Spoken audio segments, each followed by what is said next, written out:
Welcome to my mini blog. তো দেখো আজকে আমি রান্না করছি পাঁচমিশালি তরকারি বা নবরত্ন কারি। তো প্রথমে তেলে দেখতে পারলে সাদা জিরে আর কাঁচা লঙ্কা আর দুটো শুকনো লঙ্কা ফোড়ন দিয়েছি, আর তারপরেই পাঁচমিশালি যে সবজিগুলো সব কিছু আমি দিয়ে দিলাম কড়াইতে, আর দিয়ে একটু নুন আর হলুদ দিয়ে দিলাম।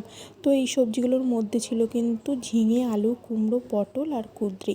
তো তোমাদের বাড়িতে যখন অনেক রকম সবজি থাকবে, যখন ভেবে পারবে না যে কী রান্না করবে, এটা কিন্তু সহজেই তোমরা ট্রাই করতে পারো।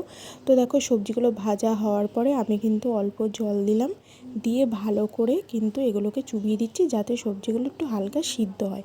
তো ঢাকা দেওয়ার পরে যখন দেখো সিদ্ধ হয়েই গেছে, তারপর অল্প কিন্তু চিনি দিলাম, কারণ দেখবে মানে কি বলবো, নিরামিষ তরকারিতে একটু মিষ্টি দিলে কিন্তু খুব ভালোই লাগে। তারপর অল্প একটু ফুটতে থাকলো আর আমাদের কিন্তু রেডি হয়ে গেল পাঁচমিশালি তরকারি। তো ভিডিওটা ভালো লাগলে অবশ্যই তোমরা লাইক, কমেন্ট অ্যান্ড শেয়ার করে দিও, আর সবাই ভালো থেকো।